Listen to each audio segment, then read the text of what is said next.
வணக்கம். இன்றைக்கி நம்ம பார்க்க போகிற சமையல் என்னென்னு பார்த்திங்கன்னா, ஒரு 6 வகையான சைடிஷ் ரெசிபி தான் பார்க்க போகிறோம். இட்லி, தோசை, ஊத்தப்பம், பொங்கல் எல்லாத்துக்குமே தொட்டு சாப்பிட்றதுக்கு அருமையாக இருக்கும்.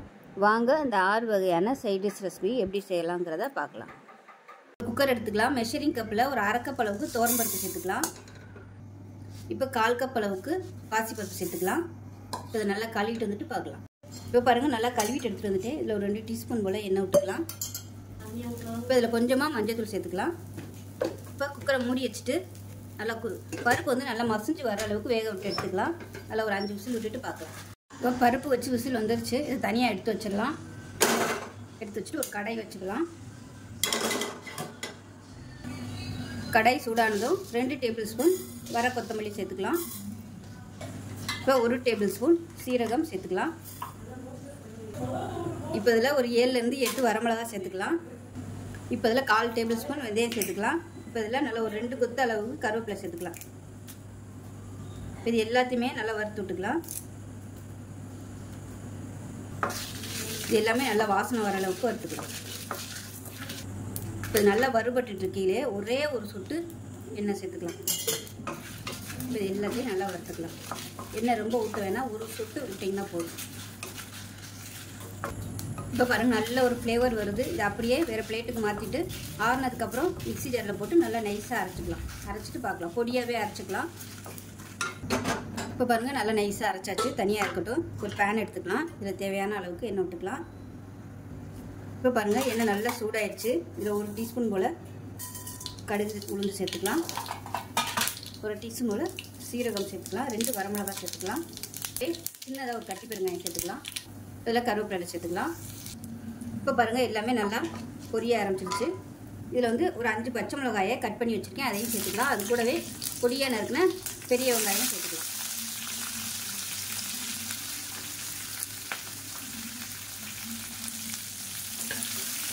இது எல்லாத்தையும் நல்லா வதக்கிக்கலாம். வெங்காயம் கண்ணாடி பதம் வதங்கணும். இந்த வெங்காயம் வதங்கிறதுக்கு உப்பு சேர்த்துக்கலாம். வெங்காயம் கண்ணாடி பதம் வதங்கிருச்சு. மீடியம் சைஸாக 2 தக்காளி சேர்த்துக்கலாம். இது கூடவே கத்திரிக்காய், உருளைக்கிழங்கு, கேரட் இது 3 வந்து நல்லா பொடியாக கட் பண்ணி வச்சுருக்கேன். இதோடு சேர்த்து வதக்கி விட்டுக்கலாம்.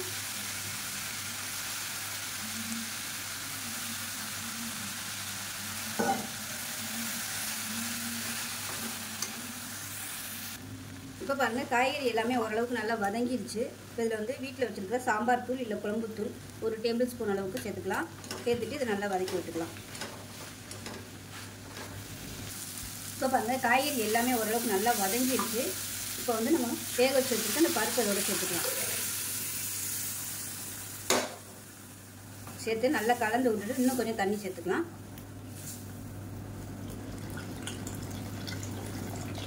சாம்பாரோட திக்னஸ் பார்த்துக்கிட்டு சேர்த்துக்கோங்க. இப்போ இதில் மஞ்சத்தூள் கம்மியாக இருக்குது. அதனால் கொஞ்சமாக மஞ்சத்தூள் சேர்த்துக்கலாம். இப்போ இதில் உப்பு சேர்த்துக்கலாம்.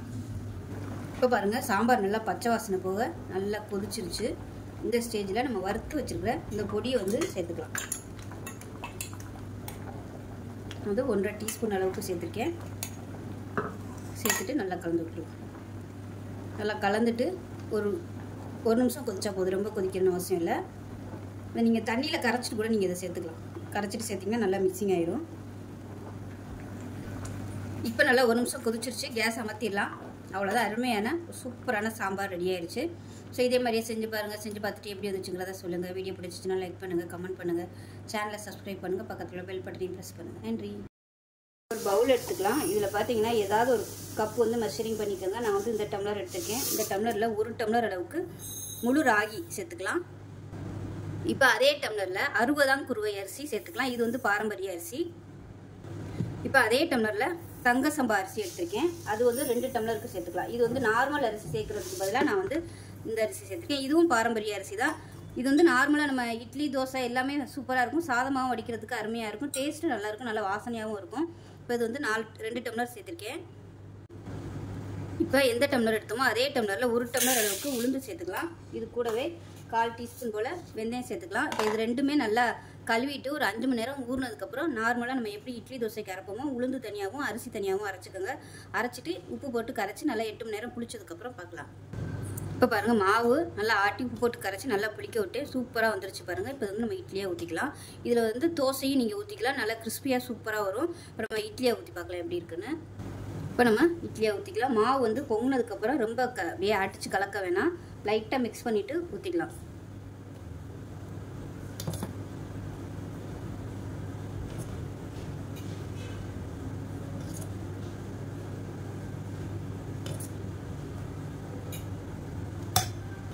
பார்த்தீங்கன்னா தண்ணி நல்லா சூடாகிடுச்சு. இது வந்து ஒரு 5 நிமிஷம் நல்லா வேகட்டும். வெந்ததுக்கப்புறம் பார்க்கலாம். இப்போ எப்படி இருக்குன்னு பார்க்கலாம். இப்போ பாருங்கள் நல்லா வெந்துருச்சு. நல்லா சாஃப்டாக வெந்துருச்சு. எடுத்துடலாம். இப்போ பாருங்கள் ஆவி பறக்க இட்லி சூப்பராக ரெடி ஆகிடுச்சு. பார்க்கையிலே தெரியும் எந்த அளவுக்கு நல்லா சாஃப்டாக இருக்குன்னு. நல்ல ஒரு ஆரோக்கியமான ரெசிபி. டயபெட்டிக்காக இருக்கிறவங்களுக்கு அருமையான இட்லி. இப்போ அதுக்கு தொட்டு சாப்பிட்ற மாதிரி அருமையான சாம்பார். ஸோ சின்ன பிள்ளைகளுக்குலாம் இது மாதிரி கொடுங்க. சின்ன வயசுலேருந்தே கொடுத்துட்டு வரும்போது நல்ல ஒரு ஆரோக்கியமாகவும் இருப்பாங்க. பாரம்பரிய அரிசி சேர்த்துக்கிறதுனால அதில் உள்ள சத்துக்களும் கிடைக்கும். ஸோ இதே மாதிரியே செஞ்சு பாருங்கள். செஞ்சு பார்த்துட்டு எப்படி வந்துச்சுங்கிறத சொல்லுங்கள். வீடியோ பிடிச்சிச்சுன்னா லைக் பண்ணுங்கள், கமெண்ட் பண்ணுங்கள், சேனலை சப்ஸ்கிரைப் பண்ணுங்கள், பக்கத்தில் உள்ள பெல் பட்டனையும் ப்ரெஸ் பண்ணுங்கள். நன்றி. ஒரு மிக்சி ஜார் எடுத்துக்கலாம். 1 கப் அளவுக்கு துருவன தேங்காய் சேர்த்துக்கலாம்.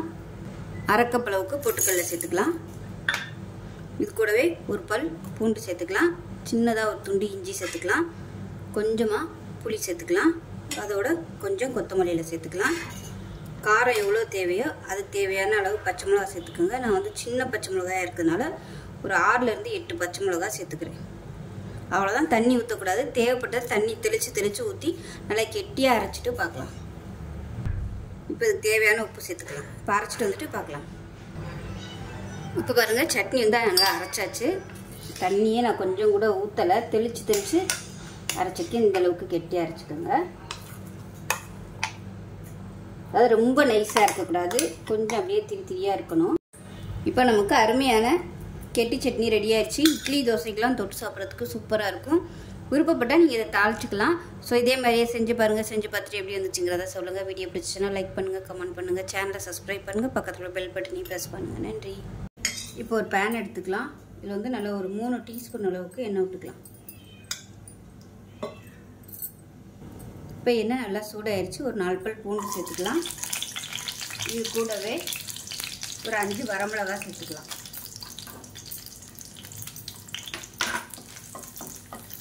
இது கூடவே சின்ன துண்டு புளி சேர்த்துக்கலாம். மீடியம் சைஸாக 2 பெரிய வெங்காயம் கட் பண்ணதை சேர்த்துக்கலாம்.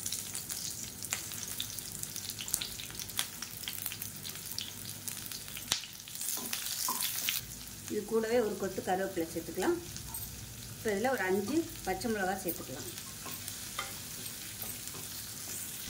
வெங்காயம் வதக்கிறதுக்கு உப்பு சேர்த்துக்கலாம். இப்போ வெங்காயம் இந்த அளவுக்கு வதங்கினதும் அதில் ஒரு 2 டேபிள் ஸ்பூன் அளவுக்கு பொட்டுக்கடலை சேர்த்துக்கலாம். இதையும் சேர்த்து ஒரு பரட்டி விட்டுக்கலாம். இப்போ வெங்காயம் இந்த அளவுக்கு வதங்கினதும் மெஷரிங் கப்பில் ஒரு 1/2 கப் அளவுக்கு துருவன தேங்காய் சேர்த்துக்கலாம். சேர்த்துட்டு லேசாக வதக்கி விட்டுக்கலாம் அந்த தேங்காய். இப்போ அமர்த்திடலாம் கேஸு. அந்த சூட்லேயே வந்து தேங்காய் நல்லா வெந்துடும். இது நல்லா ஆறுனதுக்கப்புறமா நைஸாக அரைச்சிக்கலாம். இப்போ இதில் கொஞ்சமாக ஒரு 1/4 டீஸ்பூன் போல் சீரகம் சேர்த்துக்கலாம். கேஸ் அமர்த்திட்டேன். கேஸ் அமர்த்திட்டு தான் சேர்த்துருக்கேன். இதனால் ஆறுனதும் அரைச்சிட்டு பார்க்குறோம். இப்போ பாருங்கள் சட்னி நல்லா அரைச்சாச்சு. இது ஒரு பவுலுக்கு மாற்றிக்கலாம். இப்போ மிக்ஸி அலசிட்டு தண்ணியை சேர்த்துக்கலாம். இப்போ எப்பயும் போல் கடுகு, உளுந்து, பெருங்காயம், கருவேப்பிலை போட்டு தாளிச்சதை சேர்த்துக்கலாம். அவ்வளோதான். சூப்பரான சட்னி ரெடி ஆயிடுச்சு. இட்லி, தோசை எல்லாத்துக்குமே அருமையாக இருக்கும். செஞ்சு பாருங்கள். செஞ்சு பார்த்துட்டு எப்படி வந்துச்சுங்கிறத சொல்லுங்கள். வீடியோ பிடிச்சிச்சுன்னா லைக் பண்ணுங்கள், கமெண்ட் பண்ணுங்கள், சேனலை சப்ஸ்கிரைப் பண்ணுங்கள், பக்கத்தில் உள்ள பெல் பட்டனையும் ப்ரெஸ் பண்ணுங்கள். நன்றி. ஒரு பேன் எடுத்துக்கலாம். இதில் கொஞ்சமாக நெய் சேர்த்துக்கலாம். இந்த பொருட்கள்லாம் நெய்யில் வதக்கும் போது நல்லா சூப்பராக வாசனையாக இருக்கும். இப்போ இதில் 10 வரமிளகா சேர்த்துக்கலாம். காரத்துக்கு ஏற்ற மாதிரி சேர்த்துக்கோங்க. இப்போ பாருங்கள் வரமிளகா நல்லா வறுபட ஆரம்பிச்சிருச்சு. இதில் 1/2 டேபிள் ஸ்பூன் வர கொத்தமல்லி சேர்த்துக்கலாம். அது கூடவே 1 டேபிள் ஸ்பூன் கடலைப்பருப்பு, 1/2 டேபிள் ஸ்பூன் உளுந்து, 1/4 டேபிள் ஸ்பூன் சீரகம் சேர்த்துக்கலாம். இது கூடவே ஒரு கொத்து காஞ்ச கருவேப்பிலையும் சேர்த்துக்கலாம். இது எல்லாத்தையுமே நல்லா வறுத்துக்கலாம். கடலைப்பருப்பு கருக விட்டுறாமல் வறுக்கணும், இல்லைன்னா சாம்பார் கலரும் மாறிடும், டேஸ்ட்டும் மாறிடும். அதனால் மீடியமான ஃப்ளேமில் வறுத்துக்கலாம். இப்போ இந்த ஸ்டேஜில் ஒரு 10 வெந்தயம் சேர்த்துக்கலாம். ரொம்ப கம்மியாக சேர்த்துக்கோங்க. வெந்தயம் சீக்கிரமாகவே வறுபட்டுரும், அதான் கடைசியில் சேர்த்துருக்கேன். இப்போ இதில் பார்த்தீங்கன்னா ஒரு 1/4 கப் அளவுக்கு துருவன தேங்காய் சேர்த்துக்கலாம். சேர்த்துட்டு லேசாக 2 பரட்டு பரட்டிட்டு கேஸ் அமர்த்திடலாம். அவ்வளோதான், கேஸ் அமர்த்திடலாம். இப்போ ஆறுனதுக்கப்புறம் நல்லா வெண்ணெய் மாதிரி அரைச்சிக்கணும். நல்லா நைஸாக இருக்கணும். அப்படியே அந்த அளவுக்கு நல்லா அரைச்சிட்டு பார்க்கலாம். ஒரு பேன் எடுத்துக்கலாம். பேனில் வந்து ஒரு 4 டேபிள் ஸ்பூன் அளவுக்கு எண்ணெய் விட்டுக்கலாம். எண்ணெய் சூடானது 1 டீஸ்பூன் கடுகு சேர்த்துக்கலாம்.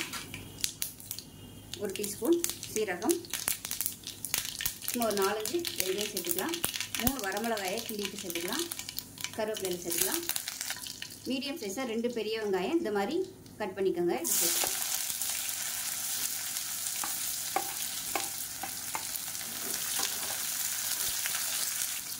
3 பச்சை மிளகாயை 2ஆக கீறிட்டு சேர்த்துக்கலாம்.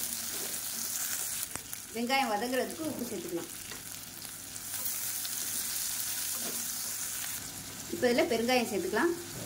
நான் வந்து இன்றைக்கி பெரிய வெங்காயம் தான் சேர்த்துருக்கேன். இதுக்கு பதிலாக நீங்கள் நல்லா ஒரு 10லேருந்து 15 சின்ன வெங்காயம் அப்படியே முழுசாக சேர்த்துக்கோங்க. நல்ல ஃப்ளேவராக இருக்கும்.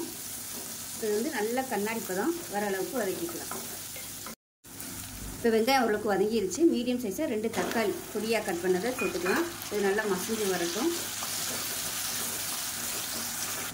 மூடி வச்சிடலாம். தக்காளி நல்லா மசிஞ்சு வரட்டும். இப்போ எப்படி இருக்குன்னு பார்க்கலாம். இப்போ பாருங்கள், தக்காளி ஓரளவுக்கு நல்லா சாஃப்ட் ஆயிடுச்சு. இப்போ இந்த ஸ்டேஜில் மஞ்சள்தூள் சேர்த்துக்கலாம். ஒரு 1/4 டேபிள் ஸ்பூன் மஞ்சள்தூள் சேர்த்துட்டு இப்போ இந்த தக்காளி இன்னும் கொஞ்சம் நல்லா வதங்கணும். இதுக்கு தேவையான உப்பு சேர்த்துக்கலாம். தக்காளி இன்னும் கொஞ்சம் நல்லா சீக்கிரம் வதங்கிடும். இப்போ தக்காளி குழைய ஆரம்பிச்சிருச்சு. இப்போ கத்திரிக்காய் உருளைக்கிழங்கு பொடியாக கட் பண்ணி வச்சுருக்கேன். இப்போ அதை சேர்த்துக்கலாம். ஒரு 3 கத்திரிக்காய், ஒரு மீடியம் சைஸாக ஒரு உருளைக்கிழங்கு. இது கூட நீங்கள் கேரட் சேர்த்துக்கிறதுனாலும் சேர்த்துக்கலாம். கேரட்டு மஞ்சள் பூசணிக்காய் சேர்க்குறதுனாலும் சேர்த்துக்கலாம், நல்லாயிருக்கும். இல்லை ப்ளைனாக பண்ணுறதுனாலும் பண்ணிக்கலாம். இதையும் சேர்த்து நல்லா வதக்கி விட்டுக்கலாம்.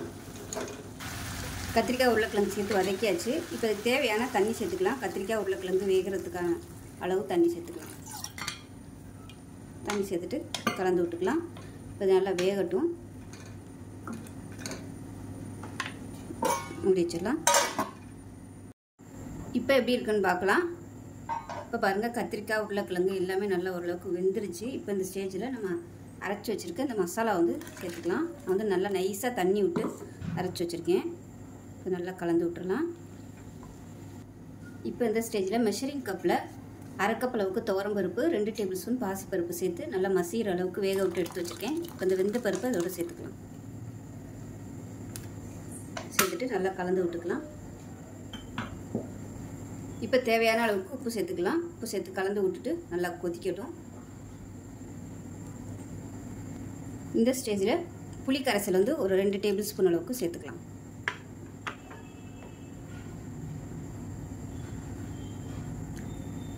இப்போ பாருங்கள், சாம்பார் நல்லா கொதிக்க விட்டாச்சு. அவ்வளோதான், இப்போ அமர்த்திடலாம். மேலாப்பில் கொத்தமல்லி இலை சேர்த்துட்டு அமர்த்திடுங்க. அருமையான சாம்பார் ரெடி ஆயிடுச்சு. பொங்கலுக்குலாம் நீங்கள் இது மாதிரி வச்சு சாப்பிட்டிங்கன்னா பொங்கல் சாப்பிட்டுக்கிட்டே இருக்கலாம். அவ்வளோ சூப்பராக இருக்கும். இந்த டேஸ்ட்டு பிடிச்சவங்க நீங்கள் சாதத்தில் கூட இந்த சாம்பார் ஊற்றி சாப்பிட்லாம், நல்லா தான் இருக்கும். ஏன்னா நம்ம புளி ஊற்றி இருக்கிறதுனால நல்லாயிருக்கும். சாதத்துக்கு ஊற்றி சாப்பிடையில இதில் முருங்கைக்காலம் கூட நீங்கள் சேர்த்துக்கலாம். அவ்வளோதான். இட்லி, தோசை, பொங்கல் எல்லாத்துக்குமே ஊற்றி சாப்பிட்ற மாதிரி ஒரு அருமையான சாம்பார் ரெடி ஆயிடுச்சு. 1/2 கப்பு பருப்புக்கு பாருங்கள், இதுவே ஒரு 4 பேர் சாப்பிட்லாம். 4 பேருக்கு 3 வேளை வச்சு சாப்பிட்லாம் அந்த சாம்பார். அவ்வளோ சாம்பார் வந்திருக்குது. கிட்டத்தட்ட ஒரு 7-8 பேர் தாராளமாக சாப்பிட்லாம் இந்த அளவுக்கு சாம்பார் செஞ்சிங்கன்னா. ஸோ இந்த வீடியோ பிடிச்சிச்சுன்னா லைக் பண்ணுங்கள், கமெண்ட் பண்ணுங்கள், சேனலை சப்ஸ்கிரைப் பண்ணுங்கள், பக்கத்தில் உள்ள பெல் பட்டனையும் ப்ரெஸ் பண்ணுங்கள். நன்றி. இப்போ ஒரு மிக்ஸி ஜார் எடுத்துக்கலாம். இதில் வந்து 1 டேபிள் ஸ்பூன் சோம்பு, 1/4 டீஸ்பூன் போல் சீரகம், ஒரு சின்ன துண்டு பட்டை, 3 கிராம்பு சேர்த்து மிக்ஸியில் சேர்த்துக்கலாம். இப்போ இதில் ஒரு 5 துண்டு இஞ்சி சேர்த்துக்கலாம். அதேமாதிரி பெரிய பல்லாக ஒரு 4 பல் பூண்டு சேர்த்துக்கலாம். இது கூடவே காரத்துக்கு தேவையான அளவு பச்சை மிளகா சேர்த்துக்கலாம். நான் வந்து 5லேருந்து ஒரு 6 பச்சை மிளகா சேர்த்துருக்கேன். ஒரு கைப்பிடி அளவுக்கு புதினா இலை சேர்த்துக்கலாம். அதேமாதிரி ஒரு கைப்பிடி அளவுக்கு கொத்தமல்லி இலை சேர்த்துக்கலாம். மீடியம் சைஸாக ஒரு பெரிய வெங்காயம் கட் பண்ணதை சேர்த்துக்கலாம். இது கூடவே 1 டேபிள் ஸ்பூன் பொட்டுக்கடலை, ஒரு 5 முந்திரி பருப்பு சேர்த்துக்கலாம். இது கூடவே 1/4 கப் அளவுக்கு துருவன தேங்காய் சேர்த்துக்கலாம். இப்போ இது எல்லாத்தையும் நல்லா நைஸாக அரைச்சிட்டு பார்க்கலாம். இப்போ நமக்கு பேஸ்ட் ரெடி ஆயிடுச்சு. நல்லா நைஸாக இந்த அளவுக்கு அரைச்சி எடுத்துக்கணும். இப்போ ஒரு பேன் எடுத்துக்கலாம். இதில் வந்து நெய் சேர்த்துக்கலாம். நல்லா ஒரு 2 டீஸ்பூன் அளவுக்கு நெய் வந்து தாராளமாகவே விட்டுக்கலாம். நல்லா டேஸ்ட்டாக இருக்கும். அதே போல் எண்ணெய் சேர்த்துக்கலாம். ரீஃபைண்ட் ஆயில் ஒரு 3 டீஸ்பூன் அளவுக்கு சேர்த்துக்கலாம். இப்போ எண்ணெயும் நெய்யும் நல்லா சூடாயிருச்சு. இதில் வந்து 1/2 டேபிள் ஸ்பூன் தனியாத்தூள் சேர்த்துக்கலாம். 1/4 டேபிள் ஸ்பூன் கறி மசாலா தூள் சேர்த்துக்கலாம். இது நல்லா கலந்து விட்டுட்டு இதில் கொஞ்சமாக மஞ்சள் சேர்த்துக்கலாம். ஒரு சிட்டிகை அளவுக்கு சேர்த்துக்கோங்க. சேர்த்துட்டு நல்லா கலந்து விட்டுட்டு நம்ம அரைச்சி வச்சுருக்க அந்த மசாலாவை இதோட சேர்த்துக்கலாம். சேர்த்து நல்லா கலந்து விட்டுக்கலாம். இப்போ மிக்ஸி அலசிட்டு தண்ணியை சேர்த்துக்கலாம். இப்போ இன்னும் கொஞ்சம் தேவையான அளவுக்கு தண்ணி சேர்த்துக்கலாம். இந்த சைடிஷ் வந்து நல்லா தண்ணியாகவே இருந்தால் நல்லாயிருக்கும். இப்போ இதில் தேவையான அளவுக்கு உப்பு சேர்த்துக்கலாம். உப்பு சேர்த்துட்டு டேஸ்ட் பண்ணி பார்த்துட்டு பத்தலைன்னா மறுபடியும் சேர்த்துக்கலாம். இப்போ அடுப்பை நல்லா அதிகப்படுத்திட்டு குக்கரை மூடி வச்சுட்டு நல்லா ஒரு 3 விசில் விட்டுட்டு ஸ்டீம்லாம் இறங்கினதுக்கப்புறம் பார்க்கலாம். இப்போ சால்னா எப்படி இருக்குன்னு பார்க்கலாம். இப்போ நமக்கு அருமையான சால்னா ரெடி ஆயிடுச்சு. சூப்பராக வந்துருச்சு பாருங்க. கன்சிஸ்டன்சி அழகாக சூப்பராக இருக்குது. கரெக்டான லெவலில் இருக்குது. இது வந்து இட்லி, தோசை, பரோட்டா எல்லாத்துக்குமே சூப்பராக இருக்கும். செஞ்சு பாருங்கள். செஞ்சு பார்த்துட்டு எப்படி வந்துச்சுங்கிறத சொல்லுங்கள். வீடியோ பிடிச்சுன்னா லைக் பண்ணுங்கள், கமெண்ட் பண்ணுங்கள், சேனலை சப்ஸ்கிரைப் பண்ணுங்கள், பக்கத்தில் உள்ள பெல் பட்டனையும் ப்ரெஸ் பண்ணுங்கள். நன்றி. ஒரு கடாயை எடுத்துக்கலாம். தேவையான அளவுக்கு எண்ணெய் விட்டுக்கலாம். எண்ணெய் சூடாகும். கடுகு, சீரகம், வெந்தயம், உளுந்து இது எல்லாத்தையும் சேர்த்துக்கலாம். கடுகு வெடிக்கவும் கருவேப்பிலை சேர்த்துக்கலாம். இது கூடவே மீடியம் சைஸாக ஒரு பெரிய வெங்காயம் நீளமாக நறுக்கினதை சேர்த்துக்கலாம்.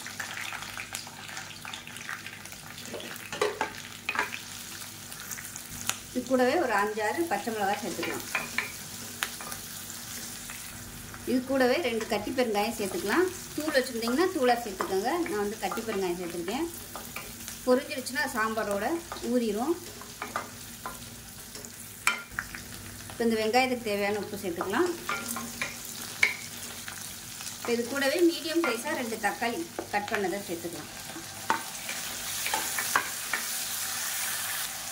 இது கூடவே மஞ்சள்தூள் கொஞ்சமாக சேர்த்துக்கலாம்.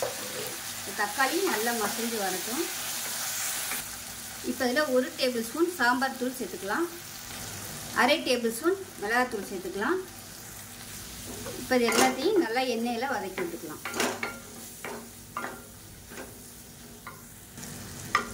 இப்போ தக்காளி வந்து நல்லா மசிஞ்சு வரணும். அடி பிடிக்கிற மாதிரி இருந்துச்சுன்னா கொஞ்சம் தண்ணி விட்டுக்கோங்க. அடுப்பு நல்லா சிம்மில் வச்சுருங்க. இதுக்கு வந்து ஒரு பேஸ்ட் ரெடி பண்ணிக்கலாம். இதில் பார்த்தீங்கன்னா ஒரு 1/4 கப் அளவுக்கு தேங்காய், 1/4 கப்புக்கும் கொஞ்சம் கம்மியாக பொட்டுக்கடலை, இது 2 தான் சேர்த்துருக்கேன். இப்போ இது வந்து தண்ணி ஊற்றி நல்லா நைஸாக அரைச்சிட்டு பார்க்கலாம். இப்போ தக்காளி நல்லா மசிஞ்சு வந்துருச்சு. இந்த ஸ்டேஜில் நம்ம அரைச்சி வச்சுருக்க அந்த பேஸ்ட்டாக சேர்த்துக்கலாம். இப்போ இந்த பேஸ்ட்டாக சேர்த்து நல்லா வதக்கி விட்டுக்கலாம். இப்போ பாருங்கள் நல்லா வதக்கியாச்சு. இப்போ இதில் தேவையான அளவுக்கு தண்ணி சேர்த்துக்கலாம். இது நல்லா கலந்து விட்டுட்டு நல்லா கொதிக்கட்டும். நல்லா ஹை ஃப்ளேமில் வச்சுருங்க. கொதிய ஆரம்பிக்கவும் அடுப்பு நல்லா குறைச்சி வச்சுட்டு நல்லா பச்சை வாசனை போக கொதிக்க விட்டுக்கலாம். உப்பு செக் பண்ணி பார்த்துட்டு உப்பு சேர்த்துக்குங்க. இதில் பொட்டுக்கடலை சேர்த்துருக்கிறதுனால நல்லா திக்னஸ் ஆகிட்டே வரும். அதனால் பக்கத்தில் வந்து கொஞ்சம் சுடு தண்ணி வச்சுக்கோங்க. வச்சுக்கிட்டு நல்லா கெட்டி ஆயிடுச்சுன்னா அந்த தண்ணி வந்து நீங்கள் சேர்த்துக்கோங்க. பச்சை தண்ணி சேர்த்திங்கன்னா உங்களுக்கு டேஸ்ட் வந்து மாறும், சலசலன்னு போயிடும். அதனால் ரொம்ப கெட்டியாக இருந்துச்சுன்னா சுடு தண்ணி சேர்த்து கலந்து விட்டுட்டு ஒரு கொதிக்க விட்டுக்கலாம். இப்போ பாருங்கள் நல்லா நுர கட்டி வருது. இந்த ஸ்டேஜில் லாஸ்ட்டாக வந்து சாம்பார் தூள், அது கடையில் இருக்கும் இல்லையா, கடையில் விற்கிற சாம்பார் பொடி, அதை வந்து சேர்த்துக்கோங்க. இது வந்து ஆப்ஷனல் தான். சேர்த்திங்கன்னா உங்களுக்கு நல்லாயிருக்கும் டேஸ்ட்டு.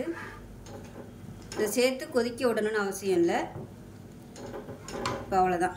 பொடியாக நறுக்குன்னா கொத்தமல்லியில் சேர்த்துக்கலாம். சேர்த்துட்டு அமர்த்திடலாம். அவ்வளோதான். ஒரு சூப்பரான இன்ஸ்டன்ட் சாம்பார் ரெடி ஆயிடுச்சு. பருப்பு இல்லாத உடனடி சாம்பார். இட்லி, தோசை, பொங்கல் எல்லாத்துக்குமே சூப்பராக இருக்கும். செஞ்சு பாருங்கள். செஞ்சு பார்த்துட்டு எப்படி வந்துச்சுங்கிறத சொல்லுங்கள். வீடியோ பிடிச்சிச்சின்னா லைக் பண்ணுங்கள், கமெண்ட் பண்ணுங்கள், சேனலை சப்ஸ்கிரைப் பண்ணுங்கள், பக்கத்தில் பெல் பட்டனையும் ப்ரெஸ் பண்ணுங்கள். நன்றி.